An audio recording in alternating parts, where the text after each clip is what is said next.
નમસ્કાર, આપ જોઈ રહ્યા છો ન્યૂઝ એટ 10. હું છું સંજીવની. બુલેટિનની શરૂઆત હેડલાઇન્સથી. ચીનમાં 6.2ની તીવ્રતાના ભૂકંપે મચાવી તબાહી. અત્યાર સુધીમાં 111થી વધુના મોત, 200થી વધુ લોકો ઘાયલ.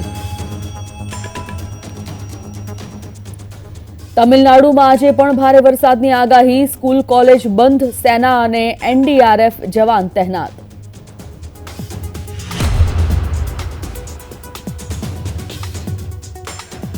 આજે વિપક્ષી ગઠબંધન ઇન્ડિયાની ચોથી બેઠક. 92 સાંસદોના સસ્પેન્શન વિરુદ્ધ બનાવશે રણનીતિ.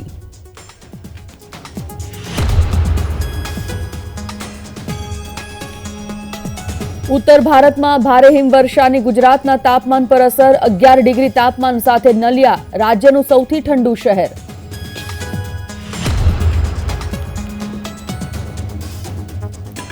હીરાના વેપારીએ રામ મંદિરની થીમ પર બનાવ્યો ડાયમંડ નેકલેસ. 5000 હીરા અને 2 કિલો ચાંદીનો કર્યો ઉપયોગ.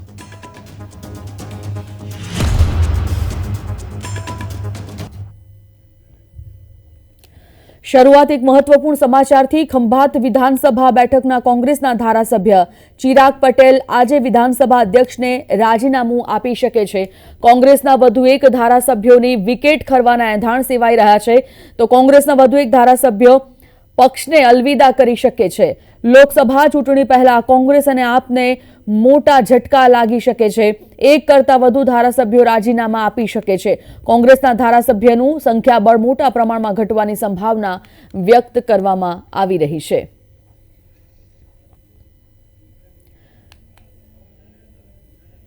નરેન્દ્રસિંહ ઝાલા સંવાદદાતા ફોનલાઈન પર જોડાઈ ગયા છે. નરેન્દ્રસિંહ, એક બાદ એક રાજીનામા જે પ્રકારે પડી રહ્યા છે, કોંગ્રેસના વધુ એક ખંભાતના ધારાસભ્યનું રાજીનામાના અત્યારે એંધાણ જે રીતે વર્તાઈ રહ્યા છે, ક્યાં સુધીમાં રાજીનામું પડે અને શું આ રાજીનામું પડ્યા બાદ ભાજપમાં જવાની કોઈ શક્યતા ખરી?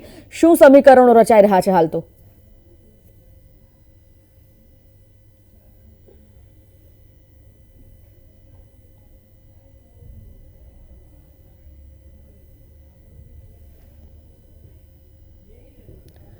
તો કોંગ્રેસના વધુ એક ધારાસભ્યનું રાજીનામું પડવાના એંધાણ, પૂરેપૂરી શક્યતા આજે અથવા આવતીકાલે તેઓ પોતાનું રાજીનામું ધરે તેવું લાગી રહ્યું છે. આપ અને કોંગ્રેસ ધીમે ધીમે જેમ જેમ લોકસભા ચૂંટણી નજીક આવી રહી છે તેમ તેમ તૂટી રહી છે અને આ વખતે ફરી એકવાર કોંગ્રેસનું સંખ્યાબળ ઘટવાના પૂરેપૂરા એંધાણ.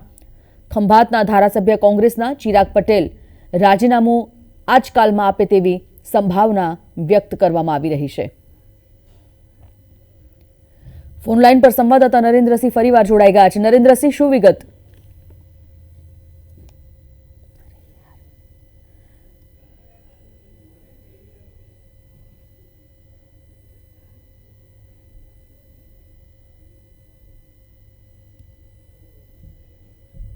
નરેન્દ્રસિંહ, મારો અવાજ પહોંચી રહ્યો છે?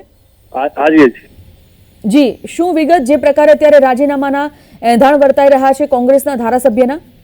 જી બિલકુલ, વાત કરીએ તો ખંભાતના ધારાસભ્ય ચિરાગ પટેલ જે છે આજે વિધાનસભા અધ્યક્ષને 11 વાગે રાજીનામું આપી શકે છે. સૂત્રો પાસેથી જે માહિતી મળી છે પ્રમાણે છેલ્લા ઘણા સમયથી આ અટકળો ચાલતી હતી, ત્યારે આખરે આજે 11 વાગે જે કહી શકાય કે વિધાનસભા અધ્યક્ષ રાજીનામું આપશે અને અટકળોનો અંત આવશે. વાત કરીએ ખંભાત વિધાનસભાની, તો આણંદ લોકસભામાં 108 નંબરની જે વિધાનસભા જે છે એ ખંભાત છે અને ગઈ વખતે જે કહી શકાય કે ચિરાગ પટેલ 37% માર્જિનથી જીત્યા હતા, ત્યારે છેલ્લા ઘણા સમયથી તેમને ભાજપમાં લાવવા માટેના પણ પ્રયત્નો થઈ રહ્યા હતા. ત્યારે આખરે વિધિવત રીતે આજે વિધાનસભા અધ્યક્ષને આજે 11 વાગે રાજીનામું આપશે એવા સૂત્રો પાસેથી માહિતી મળી રહી છે. જાણકારી માટે ધન્યવાદ.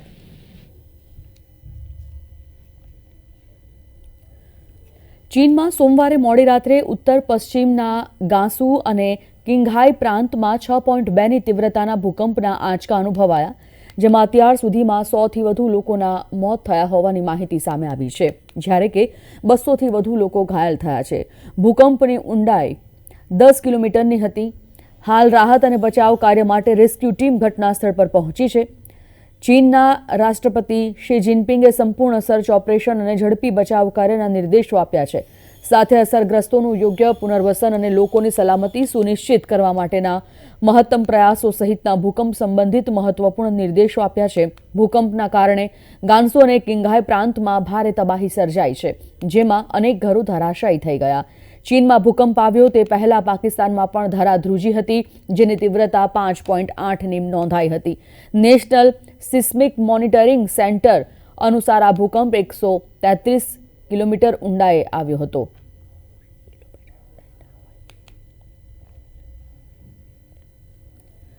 US secretary of defence Lloyd Austin ઇઝરાયલની મુલાકાતે પહોંચ્યા હતા. અહીં તેમણે ઇઝરાયલના વડાપ્રધાન નેતન્યાહુ સાથે મળી અને એક પ્રેસ કોન્ફરન્સને સંબોધી હતી, જેમાં તેમણે કહ્યું કે તેઓ રાત સમુદ્રમાં એક બહુરાષ્ટ્રીય મેરીટાઈમ ટાસ્ક ફોર્સની રચના કરશે. આપને જણાવી દઈએ કે છેલ્લા કેટલાક સમયથી રાતા સમુદ્રમાં વાણિજ્યિક જહાજો પર હુથી આતંકવાદીઓએ હુમલાઓ વધારી દીધા છે. તો ઇઝરાયલ હમાસ યુદ્ધ દરમિયાન અમન સ્થિત હુથી આતંકવાદીઓએ અમેરિકાના યુદ્ધ જહાજ અને અન્ય જહાજો ઉપર હુમલા કર્યા છે. આથી અમેરિકા અને ઇઝરાયલે સાથે મળી એક મલ્ટીનેશનલ મેરીટાઈમ ટાસ્ક ફોર્સ બનાવવાની જાહેરાત કરી. આગળ વધ્યા આજે વિપક્ષી ગઠબંધન ઇન્ડિયાના પ્રમુખ નેતાઓની બેઠક યોજાવાની છે, જેમાં આવનાર લોકસભા ચૂંટણી વિશે રણનીતિ બનાવવાની સાથે બીજા ઘણા મુદ્દે ચર્ચા થવાની સંભાવના છે. પરંતુ સૌપ્રથમ સસ્પેન્ડ કરવામાં આવેલા 92 સાંસદોને લઈને ગઠબંધન એક રણનીતિ બનાવી શકે છે. મળતી માહિતી અનુસાર ઇન્ડિયા ગઠબંધનના સાંસદ લોકસભા અને રાજ્યસભાની કાર્યવાહીમાં ભાગ નહીં લે. આપને જણાવી દઈએ કે આ શિયાળુ સત્ર દરમિયાન અત્યાર કુલ 92 સાંસદોને સસ્પેન્ડ કરવામાં આવ્યા છે. સોમવારે લોકસભાના 33 અને રાજ્યસભાના 45 સાંસદો એમ કુલ 78 સાંસદોને સસ્પેન્ડ કરવામાં આવ્યા હતા.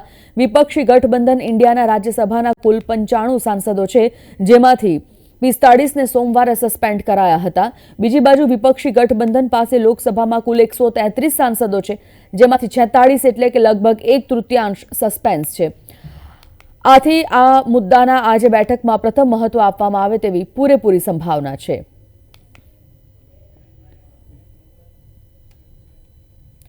હિન્દ મહાસાગરમાં સર્જાયેલા ચક્રવાતને કારણે તમિલનાડુના 4 તટીય જિલ્લાઓમાં મુશળધાર વરસાદ વરસી રહ્યો છે. આ 4 જિલ્લામાં તિરુનેલવેલી, થુથુકુડી, કન્યાકુમારી અને તેનકાસીનો સમાવેશ થાય છે. ભારે વરસાદને પગલે અનેક વિસ્તારોમાં પૂરની સ્થિતિ સર્જાઈ. રાજ્યની પૂર જેવી સ્થિતિ વચ્ચે મુખ્યમંત્રી સ્ટાલિને વડાપ્રધાન મોદી સાથે મુલાકાતનો સમય માંગ્યો. થુથુકુડીમાં અત્યાર સુધીમાં 525 મિલીમીટરથી વધુ વરસાદ નોંધાયો. પૂર જેવી પરિસ્થિતિને પગલે દક્ષિણ રેલવેએ 15 ટ્રેનો રદ કરી છે, જ્યારે અનેક ટ્રેનોના રૂટમાં ફેરફાર કર્યા છે. પૂરને કારણે અત્યાર સુધીમાં 7,500થી વધુ લોકોના સુરક્ષિત સ્થળો પર સ્થળાંતર કરવામાં આવ્યા છે. હવામાન વિભાગે આગામી 24 થી 48 કલાક ભારે વરસાદની આગાહી કરી છે, જેને પગલે સ્કૂલ કોલેજ બંધ રાખવામાં આવ્યા. રાહત અને બચાવ કામગીરી માટે એનડીઆરએફ અને સ્થાનિક આપત્તિ રાહત દળોના 250થી વધુ જવાનોને અસરગ્રસ્ત વિસ્તારોમાં તૈનાત કરવામાં આવ્યા છે. દિલ્હીના તાપમાનમાં સતત ઘટાડો થઈ રહ્યો છે. મંગળવારે સવારે રાજધાની પર ધુમ્મસની ચાદર છવાયેલી જોવા મળી. મંગળવારે સવારે 8 વાગે લઘુત્તમ તાપમાન 8 ડિગ્રી સેલ્સિયસ નોંધાયું. બીજી બાજુ હવાની ગુણવત્તાની જો વાત કરવામાં આવે તો સેન્ટ્રલ પોલ્યુશન કંટ્રોલ બોર્ડ અનુસાર સવારે 8 વાગે આનંદ વિહારનો AQI 313, બવાનાનો 319, દ્વારકા સેક્ટરમાં 8માં 322, મુંડકામાં 334 અને રોહિણીમાં AQI 312 નોંધાયો. આમ આજે પણ દિલ્હીની હવા ખૂબ જ ખરાબ શ્રેણીમાં નોંધાય છે.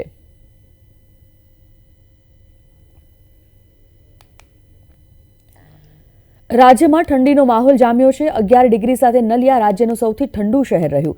તેમજ અમદાવાદમાં 15.5 ડિગ્રી તાપમાન, કંડલામાં 13 ડિગ્રી, પાટનગર, ગાંધીનગરમાં 13 ડિગ્રી તાપમાન નોંધાયું. 16 શહેરોમાં લઘુત્તમ તાપમાનનો પારો ગગડ્યો હતો. સાથે 13 કિલોમીટર પ્રતિ કલાકની ગતિએ ફૂંકાયેલા પવનને કારણે કાતિલ ઠંડીમાં વધારો થયો. હવામાન ખાતાની આગાહી અનુસાર આગામી 4 થી 5 દિવસ સુધી લઘુત્તમ તાપમાનમાં કોઈ ફેરફાર થશે નહીં. ત્યારબાદ 2 થી 3 ડિગ્રીનો વધારો થશે. છત્તીસગઢથી એક હૃદયને કંપાવી દે તેવો વિડીયો સામે આવ્યો છે, જે સોશિયલ મીડિયામાં ખૂબ જ ઝડપથી વાયરલ થઈ રહ્યો છે. આ વિડીયોમાં જોવા મળી રહ્યું છે કે એક યુવક કારની બારીમાં લટકી રહ્યો છે. જો કે વિડીયોમાં આગળ જોતા સ્પષ્ટપણે નજરે પડી રહ્યું છે કે કારમાં સવાર કેટલાક યુવકોએ આ યુવકને બારી બહાર લટકાવ્યો છે. આ ઘટના દુર્ગ સિટી કોતવાલી વિસ્તારની હોવાનું સામે આવ્યું. પટેલ ચોકમાં સ્વિફ્ટ કારમાં સવાર શખ્સોએ પહેલા બાઇક સવાર યુવકને ટક્કર મારી, જે પછી જ્યારે યુવક તેમની સાથે વાત કરવા ગયો તો તેણે હાથ દરવાજામાં ફસાવી તેને લગભગ 3 કિલોમીટર સુધી ઘસેડ્યો. એટલું જ નહીં, યુવકનો દિવાલ સાથે ઘસવાનો પ્રયાસ પણ કરવામાં આવ્યો છે.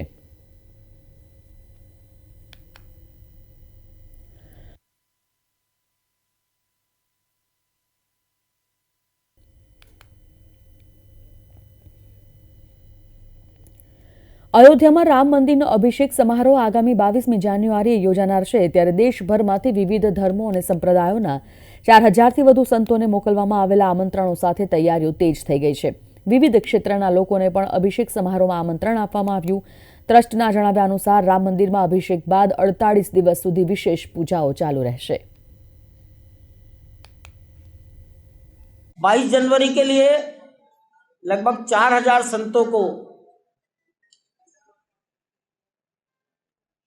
निमंत्रित किया गया है कि भारत की सभी परंपराओं के संत आए, प्रत्येक राज्य के संत आए और धीरे धीरे राज्य में हर कमिश्नरी का रिप्रेजेंटेशन हो जाए. लेखक, साहित्यकार,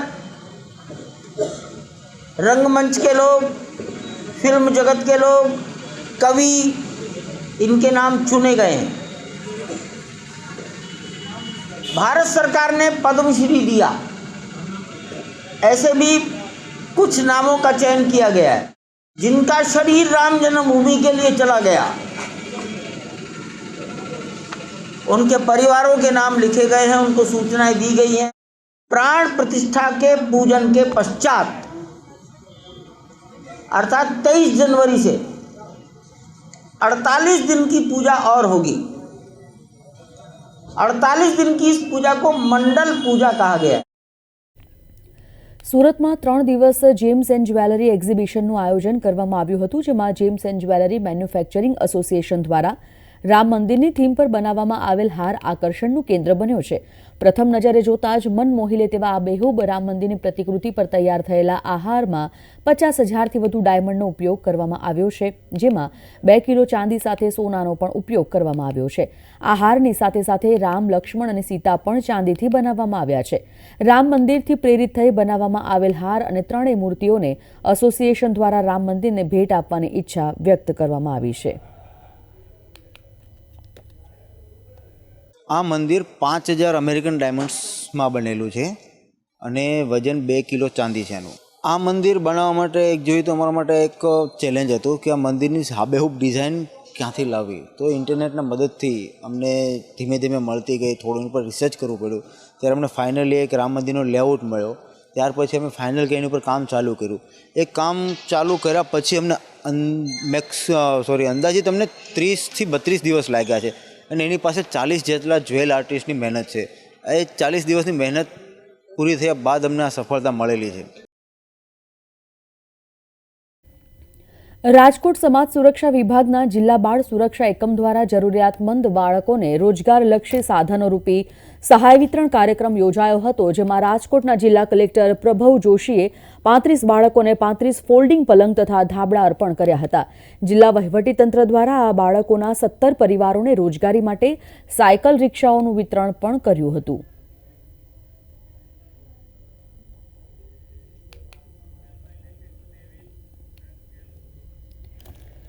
એકતાનગરમાં યોજાયેલા અધિવેશનના બીજા દિવસે સાહસિક પ્રવાસન સ્થળોને વિકસાવવા અને કાર્બન ઉત્સર્જનથી બચાવવા અંગે ટૂર ઓપરેટર્સ દ્વારા મહત્વપૂર્ણ મનોમંથન થયું હતું.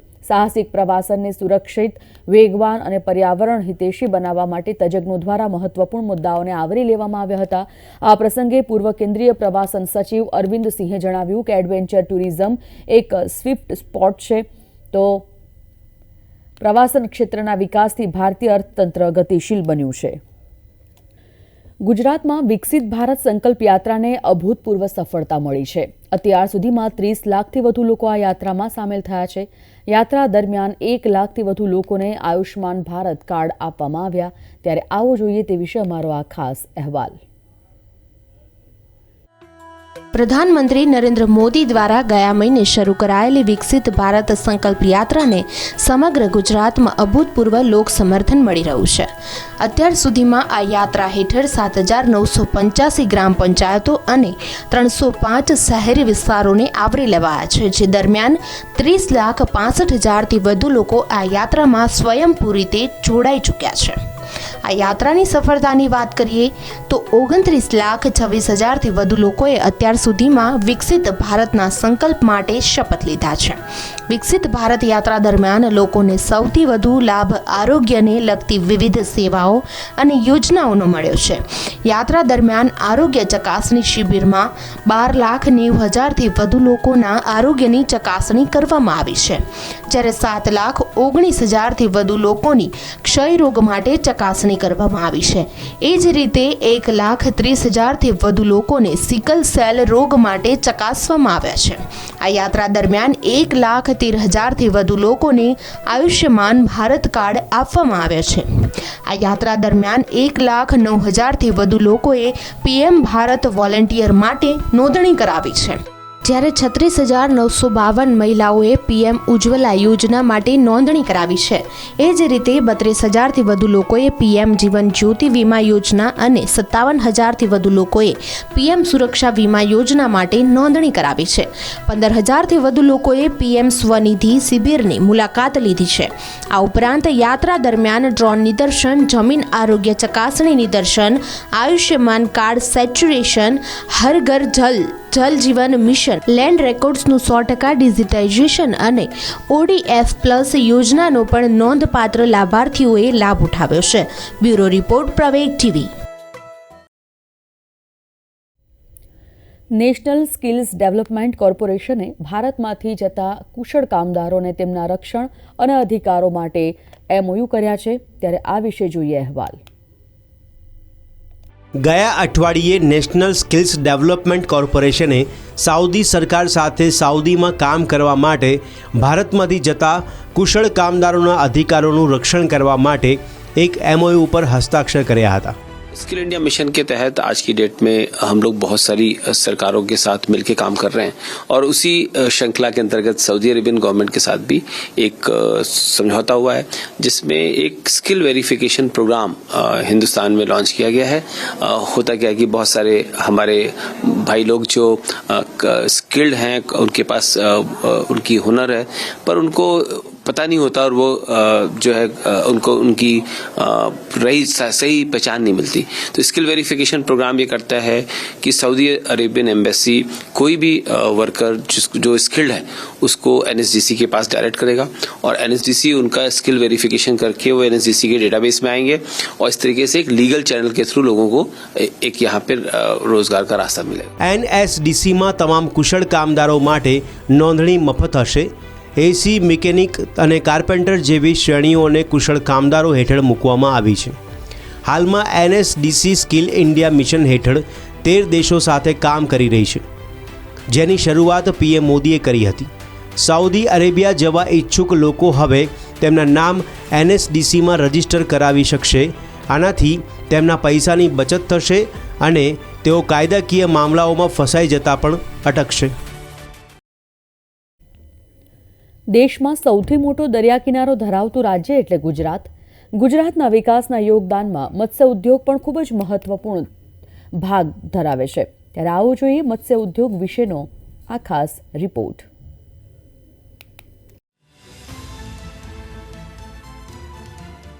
ગુજરાતના જીવંત દરિયા કિનારે જોવા મળતી માછીમારી કરતી બોટ જાણે કે ગુજરાતીઓની સાહસ અને વિકાસની વાર્તા લયબદ્ધ નૃત્યના રૂપમાં કહેતી હોય તેવું લાગે છે. આ વાર્તા એક એવા રાજ્યની છે જે તેના દરિયા કિનારાને ખૂબ જ પ્રેમ કરે છે. એક એવું રાજ્ય જેમાં ઠેર ઠેર સાહસ, પરિશ્રમ અને જુસ્સાના જીવંત ઉદાહરણો જોવા મળે છે. गुजरात के पास देश का सबसे लंबा 1600 किलोमीटर का कोस्टल बेल्ट है. मरीन फिश प्रोडक्शन में गुजरात देश में सबसे आगे है. आज गुजरात मोर देन 5,000 करोड़ का फिश एक्सपोर्ट कर रहा है. फिश एक्सपोर्ट में गुजरात का कंट्रीब्यूशन 17% है. ગુજરાતમાં મત્સ્ય ઉત્પાદન વર્ષ 2020-21માં 8.74 લાખ ટન સુધી પહોંચી ગયું હતું. માછીમારીની કામગીરીથી માંડી પ્રોસેસિંગ સુધી આ ઉદ્યોગ રોજગારી ઉત્પન્ન કરવામાં મહત્વની ભૂમિકા ભજવે છે.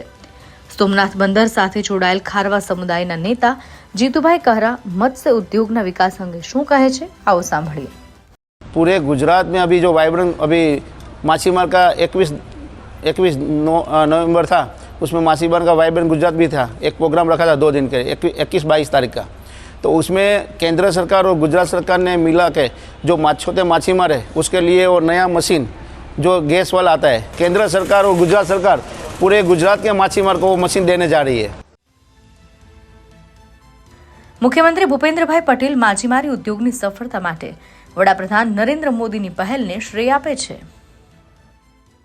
आदरणीय प्रधानमंत्री श्री नरेंद्र भाई जब गुजरात के मुख्यमंत्री थे तब उन्होंने फिशरीज सेक्टर के सर्वांगी विकास के लिए सागर खेड़ू विकास योजना शुरू की थी, जो बहुत ही सफल रही है.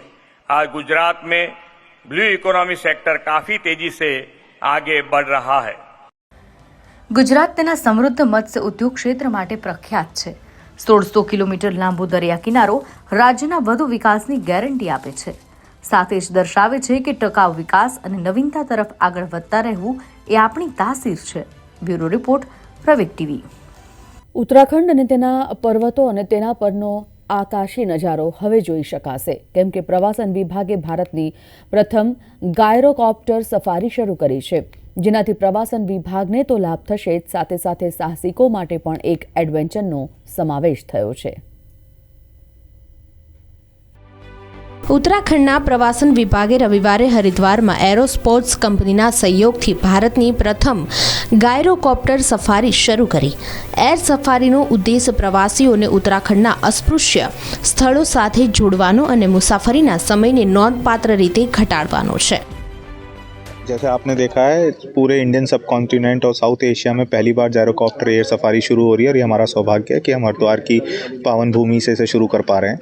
और ये माननीय मुख्यमंत्री जी का, माननीय सतपाल महाराज जी का और पर्यटन विभाग का एक तोहफा है उत्तराखंड के लिए और हरिद्वार वासियों के लिए. ये पहली state of the art machines हैं, वर्ल्ड क्लास जर्मनी से इम्पोर्ट करी गई हैं, जिनको यहाँ पे लाया गया है. टेस्ट फ्लाइट्स हो रही हैं DGCA की परमिशंस के साथ और ये टेस्ट फ्लाइट सक्सेसफुल कंडक्ट हो चुकी हैं. उसके बाद 1 महीने के अंदर अंदर हम रेगुलर ऑपरेशन शुरू करेंगे और आम आदमी इन एयर सफारी का लुत्फ उठा सकेगा. जितनी रिमोट एरियाज हैं जहाँ पर जाने में 3-3 दिन लगते हैं, आप इसमें बैठकर 1 घंटे के अंदर, आधे घंटे के अंदर उन जगह जाकर घूमकर वापस आ सकते हैं. बहुत ही रीजनेबल प्राइस.